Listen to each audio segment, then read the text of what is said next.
watching me right now, you are watching live. You are watching our show, Progressive Radio on TV. It is October 6th. Tuesday, October 6th, and we have exactly 1 month to go before the most important election of our lives.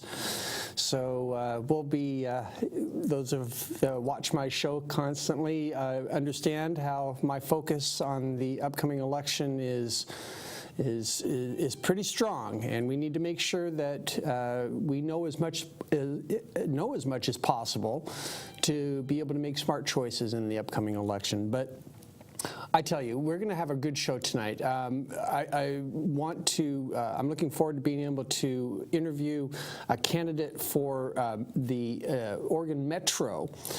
Metro is a division that a regional government, and I'll talk a little bit more about that with our guest. His name is Garrett Rosenthal, and he'll be calling in here in just a moment. Matter of fact, he's on hold right now. This has been an absolutely crazy week when it comes to politics, when it comes to our government, when it comes to our democracy. It started out at the debate last Wednesday night, and it manifested in a Friday announcement by Trump about him getting COVID. We watched in horror over the weekend as he went into Walter Reed and then left Walter Reed for a little drive around with his to wave to his supporters. And then what did we also watch? We watched him, just like good dictators do, go stand out in front on a balcony and wave to the crowd. We watched him take off his mask defiantly and basically spit upon all the norms and all of the work and effort that millions of Americans have done over the last 8 months to try to mitigate this health crisis. So there is a lot on our plate here, and it all boils down to you, the viewer, being motivated enough to get up out of your chair and to go vote and to get Trump out. So we'll talk a little bit more about the week that was, the amazing week that was in politics and national politics. But I do want to bring our focus back down into the local, and because all politics is local, as one wise politician once said. So let's see if Garrett is on the line right now. I believe he is. Garrett, hello. This is Moses. Welcome to the show. Hello, Moses. This is Garrett Rosenthal. Hi, welcome, Garrett. Thank you very much. I was just sharing with my viewers a little bit about, the week that was in politics and national politics and the necessity of us bringing it back down to the local level to races like yours, quite frankly. So I am appreciative of you being here on the show and for running for office. Thank you. Yeah, you're right. By comparison, this seems almost sometimes unimportant compared to stuff going on at the national level, but it is important because Metro is dealing with about $1 billion of public money. Right, and that comes right down to the accountability issues of politics. It comes down to the transparency issues of politics and good management, self-management. Correct.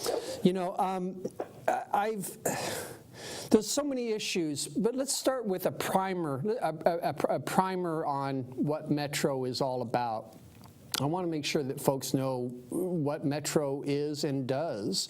Can you give us a quick... It's really like an octopus, and I mean that in a very positive way. I just saw a movie on octopus, and they're really quite lovely creatures. It has about 7 or 8 different things it does, maybe 1 arm less than an octopus. Mm-hmm. It establishes the urban growth boundary and the urban and rural reserves boundaries, and then the cities negotiate with it to enlarge their urban growth boundaries when that's possible. Metro also has a big bond issue, and they've had several, to create regional parks and open spaces. They recently bought 500 acres or so in Newell Canyon in Oregon City and about 1,200 acres on Conshohola Mountain south of Hillsboro. So they try and buy the stuff that's outside of the cities, and which the county and the cities don't have money for. So they do that through bond issues. So that's the second one. They manage the performing arts centers downtown, the Schnitz and the Winningstad and the other theaters there, as well as the convention center and the zoo. So you can call those two or one. The zoo is really a very different animal, so to speak, than the convention center, but they're all things that draw tourists as well as locals to their events, and they're closed down now because of COVID. Metro also does, it's less known, they manage about 19 pioneer cemeteries around the area, mostly over on the east side, but also a couple on the west side. These are still open to pioneers who pass on. I can't say I know a lot about those. I haven't spent much time, but they also serve as community centers in some cases, where in other words, people can wander through the cemetery and use it as an open space. They're the regional transportation planner, so they can coordinate the transportation needs of the region. They don't, they're not ODOT. They don't tell ODOT what to do, but they talk to ODOT and say, hey, this is what we need as priority. Can you work on this? They have a bond issue, I should say it's a tax measure that's somewhat controversial coming up in November to do a whole bunch of things that have to do with equity, safety, and building the Southwest Corridor Max. They don't build freeways. They don't build roads. They generally don't do that. But they get the federal money to allow the cities or the counties to do that. So they do that. They are the regional solid waste coordinator. They don't haul the waste, but they do maintain transfer stations, and they supervise the contracts for a lot of other recycling, private wet waste facilities and so forth like that. And then finally, and this is also something that's often ignored, is they deal with the database that the cities and the regional counties use on population, on demographics, and so forth. They have a big database that allows you to find out what the poverty levels are in different precincts in different neighborhoods. So they're a data manager as well. That's amazing. It's one of those underestimated government entities that is important in our community, but yet is misunderstood. Correct. Let me ask you this, Garrett. What gets you excited about the potential about being a board member for Metro? Because as a region, we need to be well coordinated, and we need to work with some common purpose. And Metro's main role is to make sure that all the 25 cities and 3 counties work, if not with a totally common purpose, but at least with common guidelines, so we don't fight each other. And so I've worked for a regional agency. I was a regional water quality, water pollution control manager for a regional agency in Eugene. And that ability to be able to talk to everybody is really what excites me, and to try and get them to see a rational way forward to achieve certain goals, common goals. Right. I was reading an article that had a really interesting line that serving on the Metro Council specifically requires a depth of experience in the logistics of planning and land management. Would you agree with that statement, and how do you fit in with those logistics of planning and experience in planning and land management? I think that's correct. I mean, I agree in general. I mean, I might have phrased it differently, but I think being on a Metro board, you have to have a larger perspective. You have to see both the larger regional context of land use planning, what the needs are, and where growth should happen, and how to keep the economy moving. But you also need to understand. And this is another reason why I'm running. You need to understand that each of the smaller jurisdictions has their own unique character, their own unique culture, and their own unique needs. The economic situation in Wilsonville is different from that in Sherwood, is different from that in Tualatin, and is different from that in King City. They're all changing in different ways, and different employment characteristics and so forth. So you need to understand both the regional goals as well as if you're in a city, if you're working for, say, the city of Tigard, you can focus on what is good for Tigard. You don't have to care about what's good for King City very much. I mean, you have to care about what's bad for King City. Right. So it requires both, and I think that I'm a generalist, and and an issue person. So I think that's why I'm interested. You know, I have a graphic that of the district. You're running for District 3 position for Metro. Is that correct? Yeah. And now I have a graphic. Here it is. It's on the screen now. It's a basic graphic of District 3 that. And showing Sherwood, Tualatin, Wilsonville, Durham, King City, Tigard, and Beaverton. Mm-hmm. How many districts are there to Metro? And I'm shocked at the size of your district. Yeah. That's from an elective standpoint. There are 6 districts. Each of them represents about 220,000 voters. Wow. So it's bigger than the state senate. It's not a statewide issue, but it's quite large. Mm-hmm, mm-hmm. And it's unique. The Metro is unique to the Tri-County area in that. Correct. It includes the majority of the population, but not the majority of the land area. Ah. Is there exclusions from what Metro governs? Sure. Like Bethany, or you go out toward the coast, or you take all of the rural area that's south of Aloha, down to the west of Tualatin. Most of that area is not within the Metro jurisdictional boundary.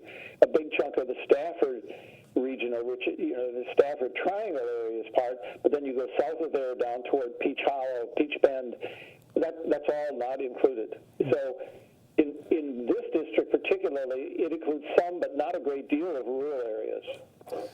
You know, the urban growth boundary has always been such an issue, pro and con.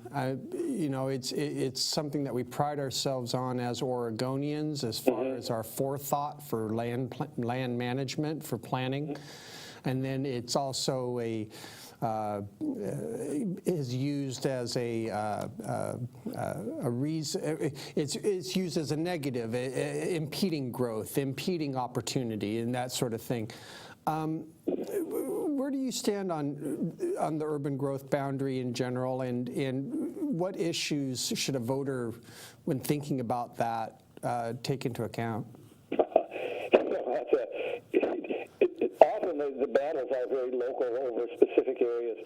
The main thing is there a need for growing it? And now it's gotten more complicated because we have urban reserves and rural reserves. So first of all, an expansion of an urban growth boundary has to be within the urban reserves, which are supposedly should not change for, now I think it's 35 years. I think they were established about 5 or 6 years ago. So you should look at the data. There's criteria. Is the city growing? Does it have enough land available in the proper zoning category to build the housing? The real conflict that comes up, and this is all the cities faces, is because Metro wants you to build up rather than out. And, obviously that doesn't mean you're going to build a 30-story apartment building in downtown Sherwood. That's not going to happen. But maybe Metro's going to try and ask you to build a 3- or 4-story apartment building rather than single-family detached houses. So that happens differently in each city. In downtown Tigard, it's different than it is in Sherwood or Wilsonville. Mm-hmm. Interesting. And so based off of that local unique situation on a local level, that's where that the boundary applies. Right. And yeah. Okay, that makes sense. And one interesting thing, in most of the state, urban growth boundaries are set by the cities, and they don't run together. In some cases, they're contiguous, but they're separate. Springfield is different from Eugene. I've worked on that area. But in Metro sets the boundary that's pretty much contiguous around all the cities. So Hillsborough is connected to Forest Grove, and Wilsonville is connected to Tualatin, and Sherwood is connected to Tualatin. It's a little different. Mm-hmm. Well, I think, and it sounds like it was a kind of an accommodation that needed to be made to have a regional government because of the recognition of the local issues and their importance and the uniqueness of the local situations. Is that correct? Yeah. I mean, there's a recognition. When I first moved here 29 years ago, it really, Sherwood was not part of the regional entity. Neither was Wilson. These are small rural towns. Mm-hmm. now we're all part of the people out here commute into Portland. Right. At least they did until when we could go to concerts and stuff like that. So now we're part of a region. We have a regional economy. Just think of what's happened out in Hillsborough with Intel. I mean, you know, we have a multimodal economic center. So, yeah. That makes sense. Changed. You know, if you're just joining us, you're watching Progressive Radio on TV. My name is Moses Ross. I'm your host, and we are speaking with Garrett Rosenthal, who is running for the position of Metro District 3 board member. And we're having a little bit of a discussion about the background of what Metro actually manages on a regional level and some of the issues that are going to be coming up here in the election and what you need to think about when it comes to voting for this Metro position. You know, one thing, there's the same article that I read about about Metro pointed out that there were two issues that Metro is really leading on and heavily invested in this November, and that's when it comes to housing and homelessness and transportation, obviously transportation. And there was a quote in that article that I read that kind of was sobering. If the two measures pass, we'll be asking you to spend millions on homeless services and billions on transportation infrastructure. Correct. Now, so obviously that's those are two, let's break those two issues down a little bit. People might know about the Metro Transportation Bond and we can get back to that, but I'd like to talk a little bit about the homeless services and that measure. There's two elements to that. First of all, there was a housing bond. That was a bond that was passed in 18. I think it was around $400 million or so. Maybe it's 600. I get the numbers confused a little bit, but it was hundreds of millions of dollars. And that was requested by the counties and the cities for Metro to do, because they have a taxing authority, so that there would be money available to build subsidized housing. You know, in other words, a certain number of units below 30% of poverty, certain number of units from 30 to 60, and a certain number of units below 80% of poverty. So these monies are now going out. Tigard is already starting to build a couple, but they have criteria. You have to pay good wages, and you have to make certain number of units that are available. So, but there's been subsidies for that. The homelessness is one that was passed in May at the ballot measure, and that's actually a business tax. It's a sort of a business opportunity tax. So the higher grossing businesses are going to pay it. It will go to providing main things, wraparound services for people that are homeless, which is healthcare, health issues, mental health issues particularly, and substance abuse issues, and also vouchers for people who are just on the margins, you know, to keep them from falling into homelessness. People who have low paid jobs and live in an area that the rents are high or have gone up. So this is not started yet. They're not going to start collecting money until next year. So this is all in the planning phase, and they're starting to form the intergovernmental agreements on that one. So those two are together. They reinforce each other, but they're not exactly the same thing. Different groups will do the homeless wraparound services, then will do the housing construction, probably, in many cases. Well, what would be the role of Metro in that case, then? To set criteria, to set common criteria for disbursement of funds, because Metro gets the money, and then Metro says, all right, whether it's a PANO or whether it's central community housing, they'll give the money to the counties, and the counties will administer, and they'll say, all right, here's some money to the counties. Most of it's going to go to Multnomah, of course, because it's the biggest county. And here's the criteria under which you should do this. You have to have a certain number of good housing units of a certain affordability. They have to have certain considerations. They have to, in certain neighborhoods where you need that kind of housing. Metro sets the criteria to make sure the entire region is more or less doing the similar thing, not identical, but similar things. Interesting. You know, one could say that there was some forethought, some serendipitous forethought in establishing these 2 years ago and then in May, given the situation with COVID. kind of highlighting the need for working with the homeless and the houseless, and the need for proper housing. Yeah. How do you feel that you say that Metro establishes the criteria and then pushes that down to the cities and to the counties and to the local level to then in turn use contractors, they use nonprofit agencies, they work with nonprofit agencies to deliver the services, is that correct? And Metro could say, well, you haven't met equity goals for this project, you aren't reaching out to minority women-owned businesses, and so we're going to take those fundings away and we're going to give it to somebody else who will build an apartment complex that meets those goals. Interesting. They have an equity lens, they have a disability lens, and this applies to both training as well as to who you hire to do the work. Right. Well, and once again, the timing is really positive in the sense that not only is it providing these necessary services to people that need it, it's also looking at it through that equity lens, thus helping to ensure that it's being delivered to underserved communities properly. Yeah. You know, and I think that's kind of always been kind of the missing element from these governmental solutions to these types of problems. And I don't mean to be so general in that statement, but I think it's kind of there is that recognition in that kind of a policy. Also, I'd love your thoughts. You know, when it comes to establishing with the nonprofits, what it's also doing is it seems that it's relieving the governmental agencies of having to recreate the wheel, because the nonprofits are already providing those services and are knowledgeable and experienced in delivering those services, and it's just kind of supporting them to be able to do it on a broader level. Yeah, you're right. I mean, and there's, and I'm sure that there are some situations where it won't work out quite right. Some nonprofit will fail, either bad management or something happens.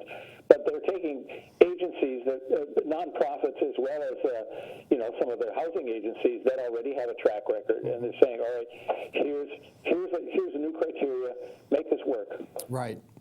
And just a last point on this, here where I live in Southwest Portland, one of the neighborhoods, Multnomah neighborhood, we had an old National Guard armory, which a couple years ago was converted into an emergency homeless shelter.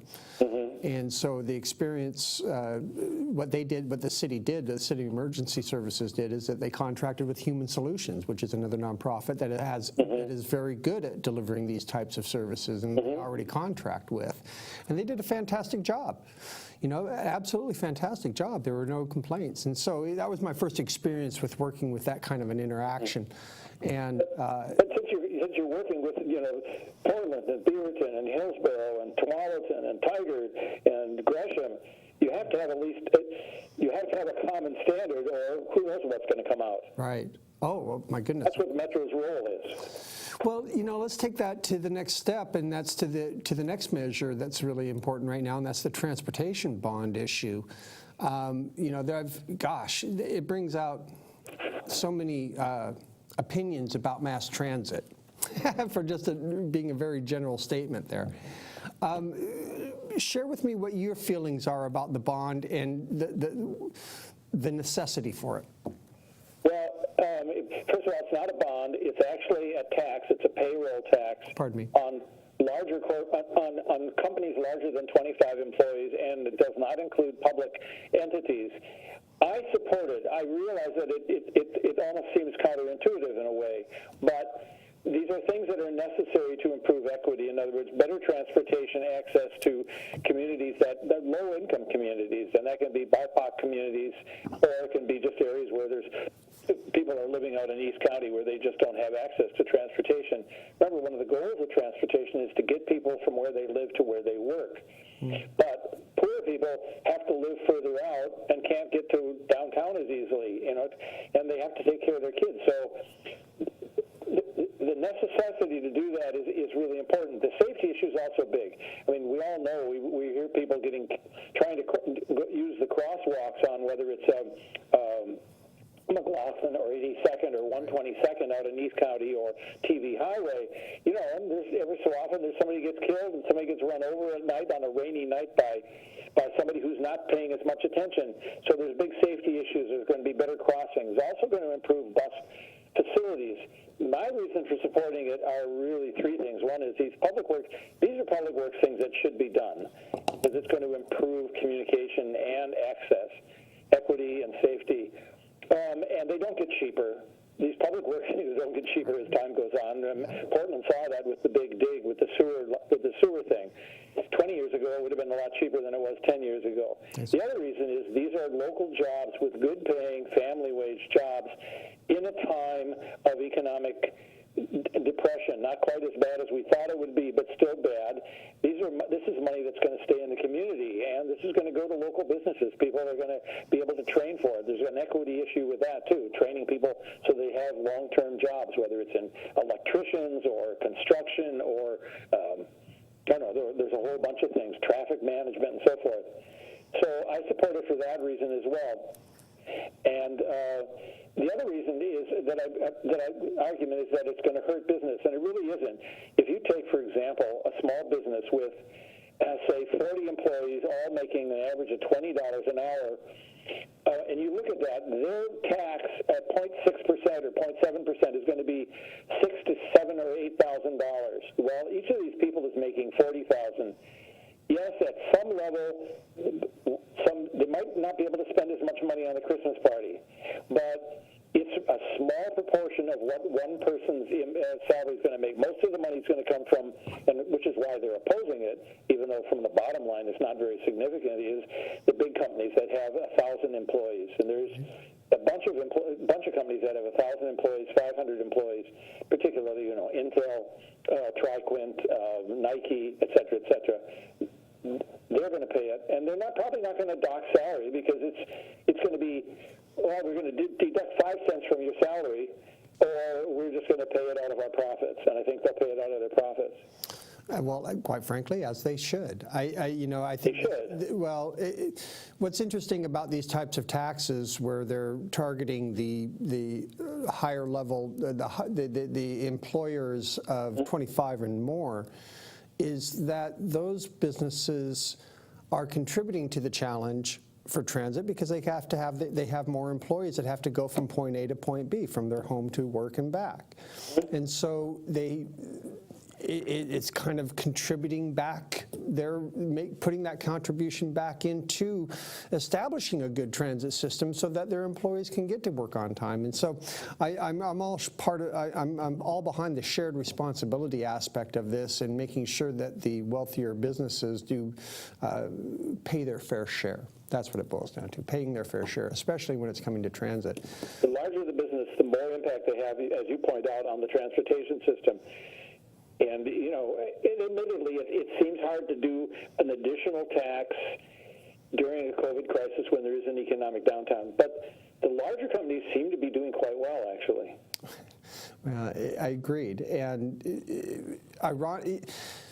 it does strike me as ironic that even in a downturn, many of these businesses are doing just fine because they are supplying a product or a service that is still being used even when we are being even during a pandemic.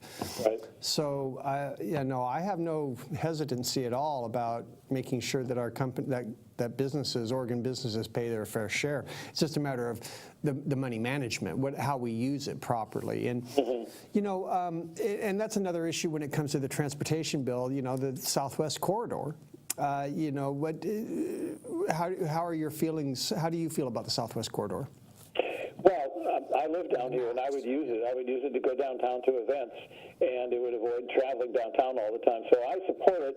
But I do recognize there are people that say, well, maybe we should, maybe it's a lot of money to spend on something that the technology might change. We aren't far enough along to say that there is a technology. I think it's cheaper than building a new freeway lane and a lot less disruptive to the community. So I personally thought it should go all the way to Sherwood, to go to the big employment areas, which is between Sherwood and Tualatin and down in Wilsonville. These are areas where there's a lot of people that commute every day. I thought it should go there rather than to Bridgeport Village, which is just a shopping area. But that's a lot of money. Well, it would have been, even though there was a natural corridor down Barber and 99W. I like you, agree that it should have gone all the way down to Sherwood, just like the number 12 bus line does already. That would have been the ideal situation, and then that would have allowed for branches out to Newburgh and down into McMinnville, very easy regional transportation hubs. Yeah, I think Metro has to think in a little bit more the 21st century context. I think they're still planning a little bit sort of for the aughts, as I say, the early 2000s. You may be correct on that one, and I think that's where you can make a difference, I'm sure, as a board member, to remind them of that. We've got about 4 or 5 minutes here left, Garrett. Can I say something? Sure. I'd like people to go to my website, Gerritt. It's Garrett spelled differently. It's a Dutch spelling. For Metro and then the number 3.net, and I could use some help. If you want to endorse me, if you want to provide a contribution, there's links on there, and that anything that somebody wants to do to support it. As you said, Moses, the Metro is not the high priority item compared to the state Senate, the state Secretary of State, the presidential election. So any help I could get would be really appreciated. It allows me to reach this very large number of voters. I am absolutely amazed about how many voters are in your district. Over 200,000? That's a lot. And yeah. I imagine it's not... it's difficult for a small campaign to get the word out to that many voters. So, if you're a viewer out there and what Garrett has been saying resonates with you and you'd like to learn more, go to his website. You see it posted there on the screen, garrettfrommetro3.net. And go check out his positions on it. And if you'd like to volunteer or like to donate or you'd like to endorse, all that's available at the website. Yeah, and you can go to the Facebook page, too. Oh, of course, Facebook, yes, the ubiquitous Facebook page.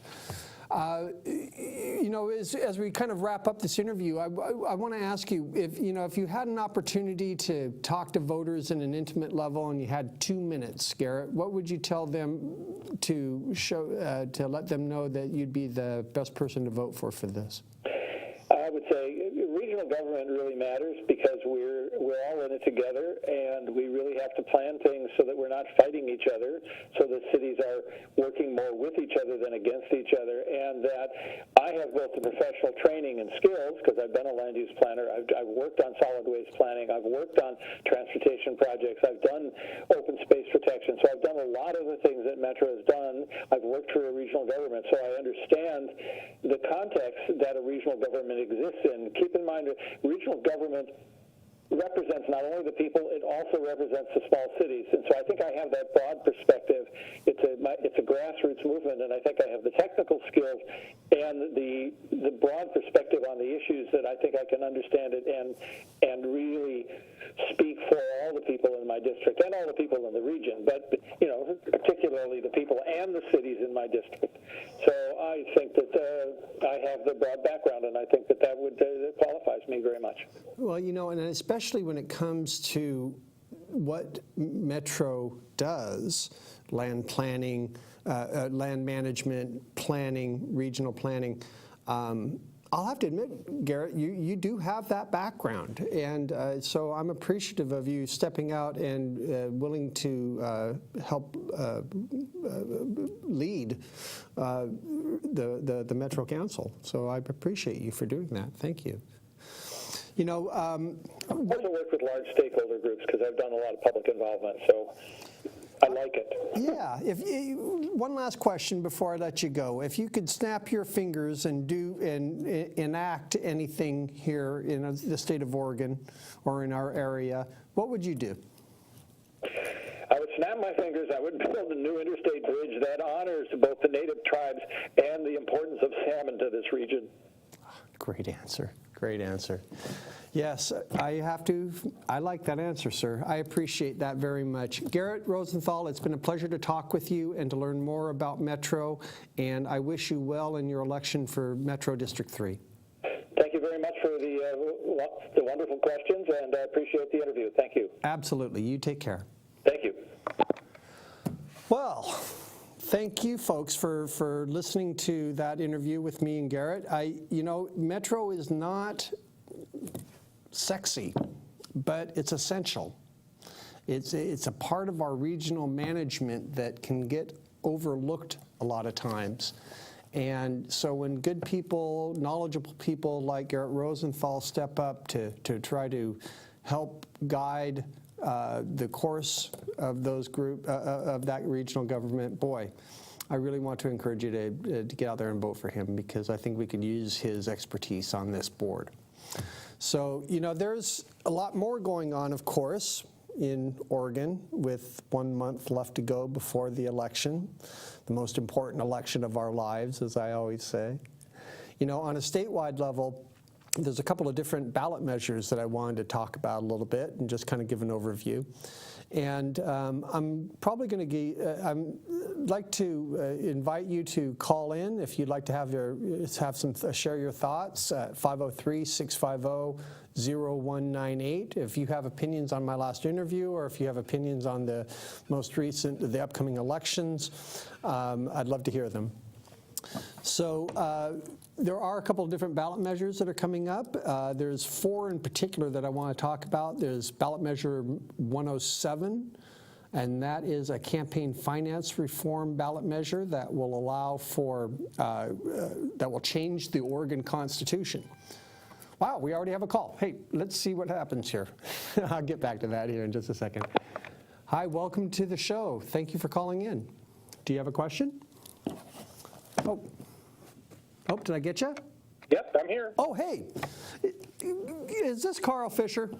Yes, it is. Carl Fisher. Some of my longtime viewers may remember Carl Fisher. I interviewed him 2 months ago via Zoom. Thank you for calling in, Carl. Oh. We just had a wonderful conversation with Garrett Rosenthal about the Metro District 3 race and learning a little bit more about Metro and the role that it plays in regional government. And I was just about to start talking about some of the upcoming ballot measures, but hey, while I've got you here, there's so many things that are going on. This has been such a crazy week. What are your thoughts about, let's bring this back to Oregon. What are your thoughts about what's going on with the elections in Oregon, Carl? Is there anything that's popping out at you with 30 days to go? Well, I think the big thing is that folks are starting to get focused, and you see it now. The newspapers that are starting to have letters to the editor. The people who work for campaigns are all starting, to do their, get their last push, because they know ballots are coming out after the 14th. Right. So they want to get in as many contacts as they can before they have to get into, straight GOTV. And the contacts that he's talking about, the voter contacts that he's talking about, if you look at it from a campaign perspective, a campaign for running for office, it's all marketing 101 in the sense that, you need to have someone hear your name 5 or 6 or 7 times before they'll remember it. You notice right now, the lawn signs are starting to pop up all over the community. Yep. That's right, and that lawn signs is just another aspect of that strategy of getting you to see and to recognize a candidate's name those 7 times that it's required for you to remember it. Yeah. And it's funny, Carl, I always, it's such a simplistic way to do it, a lawn sign, a billboard, a flyer, but it's a cumulative effect, yes? Yeah. Yeah, I mean, there are people, out there who, my first campaign was out in the Iowa caucus in 2004. And I got there, fresh Oregon kid from college, my first freshman year of college. I'm out here in, snow-covered Iowa. And the science teacher, pulls me aside when I get into my office. And she's asking me, well, you're from Oregon, I hear. I was like, yeah, I'm out there in the West. And she's like, well, how do you know who to vote for? And I go, well, I read my voter's pamphlet statement, and fill out my ballot. And she goes, oh, really? So you don't ever meet the candidates? And, we're talking presidential politics in Iowa. And she's like, I don't caucus for a candidate until I've looked them in the eye 7 times at least. And so, the lawn sign thing is our equivalent of getting to meet a candidate 7 times. The ad is our equivalent of getting to meet the candidate 7 times. That's a great example. When you and I went to Iowa last September in 2019, pre-COVID, to try to get that experience, to experience the presidential primary in Iowa. I mean, it's such a rare thing. And your observation or your comment is so correct. I mean, there are people out there, party activists, that they meet literally. I mean, there were 20 different candidates this year in the primary, 21 different candidates, and there were people that were mad that one small one didn't make the effort to talk to him. Yeah. Something like that, or Cory Booker didn't make it up, or Steve Bullock didn't shake his hand or her hand. So different expectations there for sure. Oh my goodness, here we're just happy to get a lawn sign. Yeah, I mean we have the lawn signs, we have the mailers, and we have the phone calls and TV ads to contend with. Mm-hmm. At least at the statewide and upper level. Right. Once you get down below that, at least here, if you make the effort, you can meet a candidate for office. Sure. You can meet a city council candidate, a state legislative candidate, a metro candidate, if you make the effort to go out to those people. Right. Oh, exactly. And and even by that same token, you'll sometimes see them in day-to-day life, like even at the store. I remember seeing Nick Fish once at a Fred Meyer and ended up talking to him for a few minutes. Portland City Commissioner, now deceased, Nick Fish. Yeah. Just using that as an example. I think that, let me ask you this, Carl, as someone that's been in politics for a while and an activist for a while, in these COVID times, there's a real hesitancy to go knock on doors. There's a real resistance to knock on doors. Campaigns haven't been knocking on it. I know a lot of people that my viewers might have noticed that there has not been those people knocking on the door, and you probably don't want them knocking on the door right now. How are campaigns dealing with that? Well, campaigns are, it's interesting. Campaigns are finding themselves in the predicament of having to rely on all the other methods to have conversations with voters. We know that having a face-to-face conversation is probably, if not the best, one of the best ways to either persuade a voter or to inform a voter and to build a relationship with a voter. So now what campaigns are having to do is adapt to relying on phones, relying on texting, relying on personal letters and postcards to make those relationships possible. And the ubiquitous Zoom conference calls are certainly popular. It's interesting. I had to do a Zoom call today for something or other for an hour, and on one hand, it was like the closest connection that you have with someone in these COVID days. You see the person on screen, you smile, they respond, just like the old times. But it's still different, you're still behind a computer. Well, and it's more difficult if you are not in a one-on-one Zoom. Mm-hmm. It's a lot harder to build that rapport when you're in a Zoom of 50 people. Right. Oh, very true. Very true. Very true. And that's the challenge for the candidates out there right now, is to kind of break through. Yeah. And how do you still do retail politics via Zoom? Right. Well, how do you do retail politics, period? You can't do retail politics now. You have to do new methods or rely on other methods. Many of my viewers are on social media, I'm sure. Matter of fact, this is being live streamed on our Facebook page right now. I can just imagine, how much money is being dumped into those social media type websites by campaigns right now, trying to get that elusive voter, the attention of that elusive voter. Are you seeing that too? Oh yeah, I've seen Facebook ads pop up quite a bit lately. Yeah. Another popular one that I've noticed that's really seemed to take off is just the simple act of writing a postcard. Yeah. I see all the time folks in different groups, with matter of fact, our Multnomah County Democratic Party has a postcard program as a part of their neighborhood leader program where you can send out 150 postcards to voters in swing districts and swing states, and so I guess what I'm trying to say is that there's many ways that you can reach out to voters and that you can get involved even in these COVID times that don't involve knocking on a door. Yeah. Yeah. Yeah, I think there's still plenty of avenues for people to get engaged in the election. I mean, we're under a month away now. Mm-hmm. If you still wanted to do something, there is still plenty of time to help influence someone to vote. That's worthy of repeating. If you're watching this show right now and you're watching it in the month of October, there is certainly more than enough time for you to be able to get involved in the political process right now and to let your voice get heard.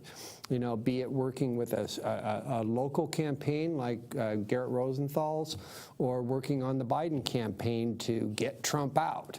It's just a matter of what you feel comfortable with doing and connecting with the right groups that are doing it. Yeah, and I've seen, locally, out here in Washington County, a lot of people step up this year because it's such a unique circumstance that they know we can't go out there and knock on doors. So people who maybe for a couple of elections haven't done anything are stepping up to do postcards and letters. Right. Well, and a lot of people, when they think about volunteering for a candidate, they think it's going to be drudgery work, knocking on a door or data entry or whatever. But there's definitely a lot of ways that they can participate, making phone calls, doing the postcards, that sort of thing. So, point being here, folks, is that if you're watching this show and you want to get involved, there are lots of ways to do it. Get a hold of folks at your county party. If you're in Multnomah County Party or in Washington County Party where you're at, Carl, there's lots of ways that you can get involved, and the party folks can get you into the right loops. And do you notice how throughout this entire conversation, we've left out the one other big thing that people are doing a lot this year? For that? Donating their money. Ah, yeah.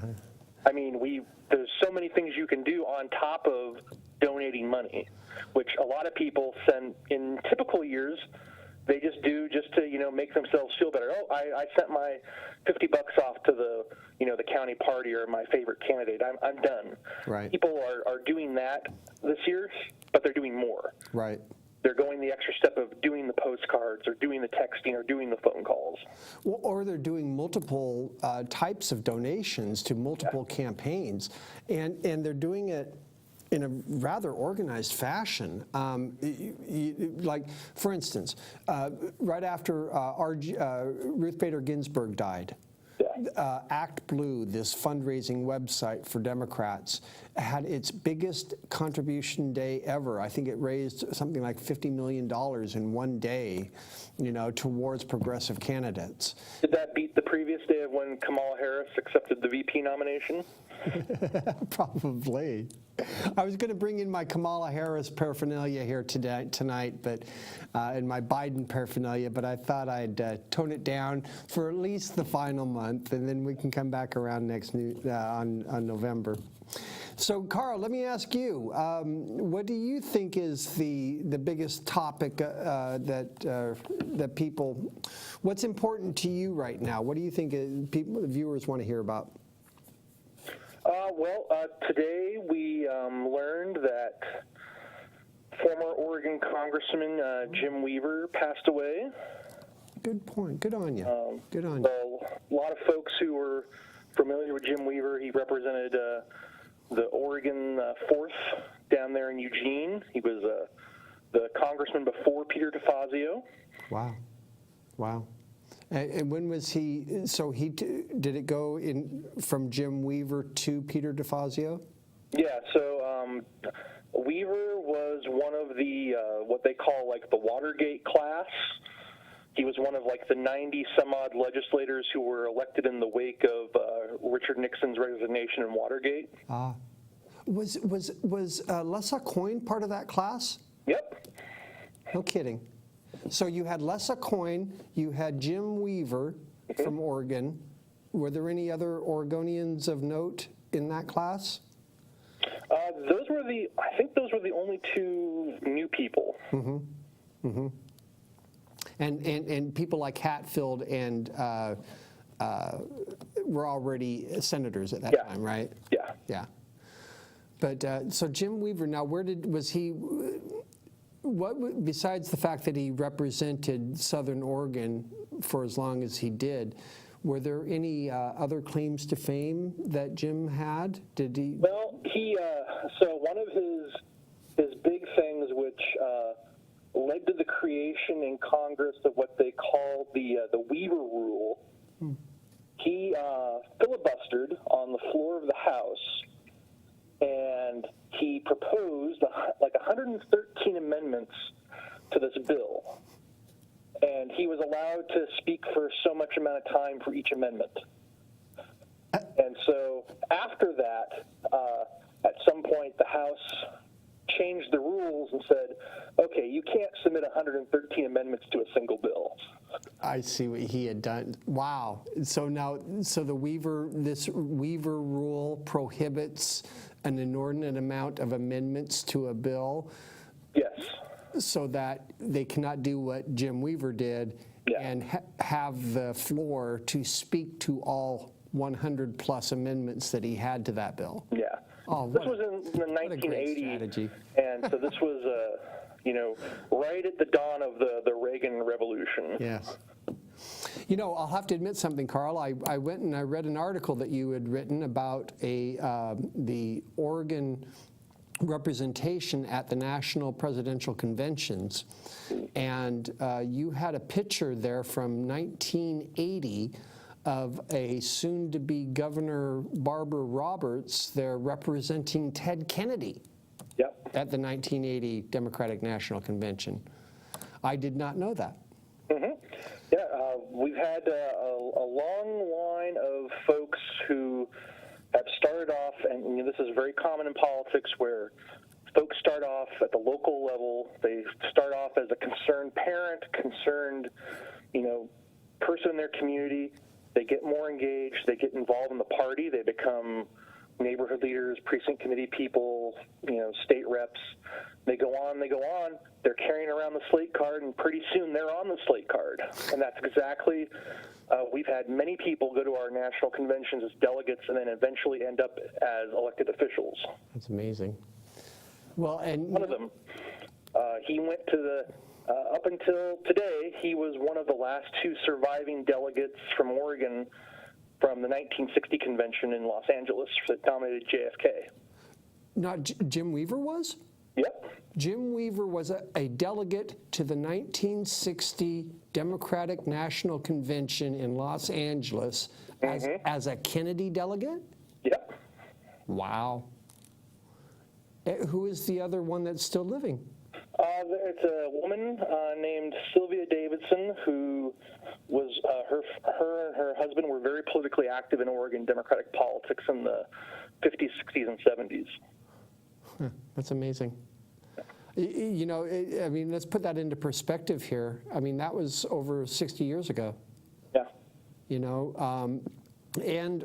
But just the honor and the distinction of being a delegate, or of attending the convention where John F. Kennedy was nominated.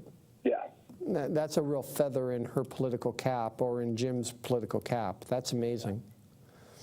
One thing that I have a great appreciation for is the history of our politics here in this beautiful state. And Carl, you're one of the best as far as knowing your wealth of information when it comes to the Oregon history of politics. Thank you. Well, there's and it needs to be reserved. It needs to be preserved. I think that there are stories behind so many political experiences that don't get told. Stories behind events that we may not have known about. Like the background behind the vortex. Yeah. Back in the 60s, or back in the when McCall set up that rock and roll festival on the same day that Nixon was going to be in Portland at the American Legion Convention. Yep, the first state-sanctioned rock concert. I mean, that is just, mwah, that is just beautiful. I love that he came up with that idea. That is such an Oregon solution to a problem. Yeah. You know what I mean? Mm-hmm. And so things like that. So there's a real esteemed history to it all, and I hope people appreciate it more and more, especially as folks like Jim Weaver pass away and their wealth of knowledge also goes away. Yeah. We've got to document that stuff. Hey, we've got a few minutes left. I've got about 1 or 2 minutes left. Carl, would you like to say anything about Donald Trump? I try not to give that person a whole lot of my time to my thought power. So I'm waiting. I'm optimistically waiting for my ballot to come in the mail so I can vote him out of office. There you go. There you go. Carl, I have never experienced in my 30 years in politics, I have never experienced a week like this week. Yeah. It has been just an absolute, a show. It's just been a show. It's just been an absolute show. I don't want to use the word that I would use to describe it normally. I mean, the fact that he's basically told staff there's no more negotiating on COVID relief. Yeah. I read that. That is. I'm perplexed as I'm trying to figure out if he really wants to be president or not again. That's a really good question. That's a really good question. And I think the real question is going to be, do we really want him to be president again? And I venture to say that the answer to that question is no. Yes, a firm no. So, hey, well, Carl, I am appreciative of your phone call, and thank you very much for giving me a jingle and sharing some of your knowledge with my viewers. Appreciate it. Anytime, Moses. Thank you. All right, you take care. Bye. Well, folks, we're wrapping the show up, and we're getting down to the very end. We got about a minute left, and I just am very appreciative of you taking your time out of a Tuesday evening to spend it with me to listen about local politics. I just want to end this show by saying thank you for participating, for being involved in your community. Thank you for registering to vote. Thank you for voting. And make sure to go out there and to help 5 of your friends do the same thing. If we all do that, we'll get this done. And when I come back next month, I'll be here on election night. So I'll be here live, and I'll be able to share the results of the national and the statewide elections with you, and I'm really looking forward to it. I get juiced up about an election, that's for sure. My name is Moses Ross. You've been watching Progressive Radio on TV on a beautiful Tuesday night in Portland, Oregon. It's a harvest moon tonight, folks. Go out and enjoy it. Thank you very much for being here.